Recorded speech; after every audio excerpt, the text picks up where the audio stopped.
Hey guys, welcome back to my channel. So it's been a couple of months since I uploaded my last video, so I thought it might be interesting to give you guys a quick update 4 months into my ownership of my Datejust41. So let's start with the size. When I first purchased the watch, I didn't notice the actual size is actually a bit different than 41. It's actually measured close to a 39.5. So let's see, in comparison, this is the Datejust41, and the other one watch I have that has a very close diameter is a Longines Hydro Conquest, which I purchased a couple years ago. That watch is also a 41, and I'll show you guys how it compares.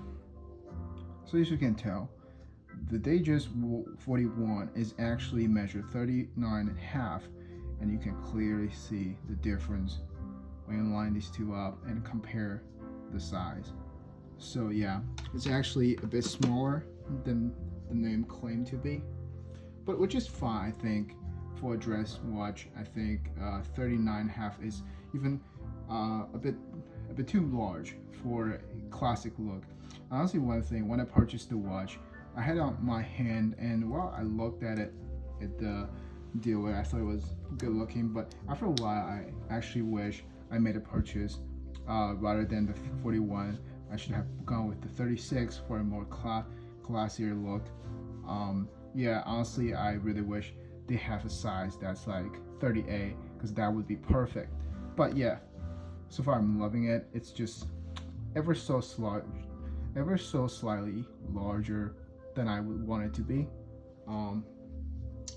Another quick thing, I think it's still, I guess, the trade-off of having a larger size is that it's slightly a bit more versatile compared to a 36.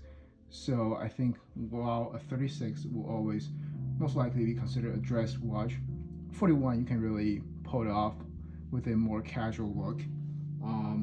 And I guess if you want the most versatile configuration, you should go for the 41 without the fluted bezel and just the oyster bracelet rather than the Jubilee.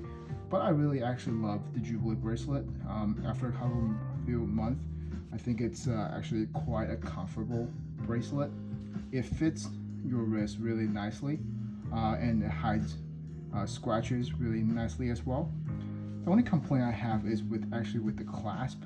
It has a polished center, sort of similar to the oyster bracelet, and it does scratch easily. I don't know if you guys can see it on the camera, but if there are some micro scratches. I actually got these probably within the first week of my ownership, just really scratch on the desk while typing, and yeah, I mean, I don't mind it, but would be nice if it's just polished throughout, like the dive watches. And yeah, oh, another thing is the bezel, the fluted bezel. I went with this because, like I mentioned I think in my prior video, I grew up watching tennis, and I always thought, associate Rolex with tennis, especially the fluted bezel, because that's what the timer in a tennis match generally uses as the style. So I really like it. But I guess there are two downsides that I realized throughout my ownership. One is it could be a little bit too eye-catching, meaning it reflects light beautifully. It sort of has that bling-ish kind of look. So a lot of people that don't know a Rolex quite well, they will still notice the watch. So you might have some unwanted attention. Depends on what's your purpose. Like for me, I'd like to stay a bit more low-key, so I guess I didn't notice it was gonna be that noticeable. And the other thing is the fluted bezel is made of white gold rather than stainless steel, which means it's a bit softer. So, and I don't know if you guys can see it. There's some micro scratches. Some of these are just dust or fingerprints, but there are some little small things. It's really hard to see, like if you are now within like a feet or two, but still, if you guys decided to go with the white gold bezel, just be careful because it does scratch and it does ding. So protect it well if you are, in a tougher environment. Yeah, that's pretty much it. So far, I would say I really like it. The Rhodium dial, I love it. I've seen my friend gotten the blue dial. I think it's also a beauty. Really can't go wrong with either. Yeah, so that's that. I guess another quick thing is, as you guys have seen in my tray, there's a Black Bay 58, which I recently purchased. Because I was thinking about buying an Omega Seamaster, but the size is just a little bit too big for me. It's 42 millimeter, and it's way too thick. I think even the thinnest one is like well above 12 millimeter. It's like 14, 16 millimeter range, which really is not that comfortable. I mean, obviously Omega is a very solid brand with their coaxial movements, but Tudor, after trying it on, especially this one, it's just very comfortable, and I think it's also a very classy look, which generally falls under my preference for watches. So let's just do a quick comparison. So the Tudor Black Bay 58 is 39 millimeter in diameter for the watch case, and this one is, as I mentioned before, 39.5. So relatively close. You can tell the Datejust is just slightly larger, but otherwise pretty close.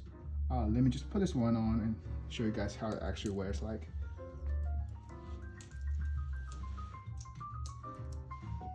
So there you go. You can see it definitely fits my wrist quite nicely. Just about the right size, and the bracelet is good quality. I like it. So pretty versatile, I'd say. It's a bit I know a lot of people like the Submariner, which I like too, but I always feel like the Submariner, especially the modern one with the shiny ceramic bezel, is just a little bit too sporty for my personal liking. And I think this one, it has the matte finish, so it still does keep a lower profile. And I think the brand Tudor is it's a very solid brand within the watch industry, but outside the industry, actually, you'll be surprised to find, not many people have heard about this brand. So which is one thing I like too, because this one will replace the Rolex to be my daily driver. And sometimes, when I'm in New York traveling, I just feel safer wearing this versus like a Rolex. And it's after all a very versatile watch. I can, even I'm wearing a shirt right now, it actually looks just fine with a shirt. And if I want to dress down with like a polo shirt, and this would definitely be good too. And another thing is, it's also tougher than the Datejust. It's essentially it's stainless steel. There's no gold, and the bezel is pretty scratch resistant. And it's also got 200-meter waterproof. Not that I would ever need it. I'm not gonna die with this watch. I think, especially the bezel, it's not fully loomed. It's just the pearl is loomed, but the bezel, the numbers, they're not. So they're not really a dedicated dive watch.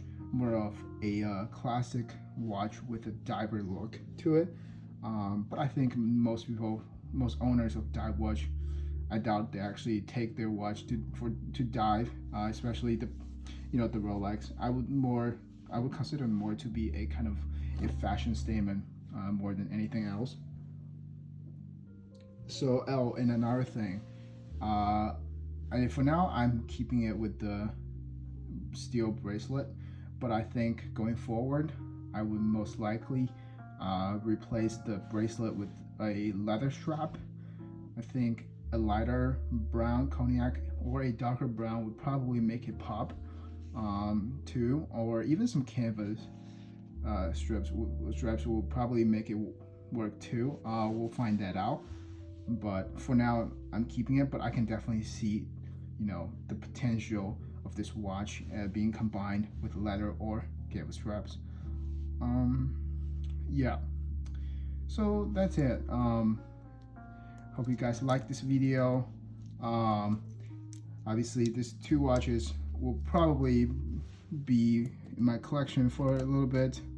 I'm sort of considering another, more dedicated dress watch like a JLC or other similar brands that within that sort. I think Longa and Patek, those two are a bit out of my range right now, but hey, who knows, guys. When it comes to watch, it's more of an emotional purchase rather than a rational purchase, but we'll see. All right, thank you guys for watching.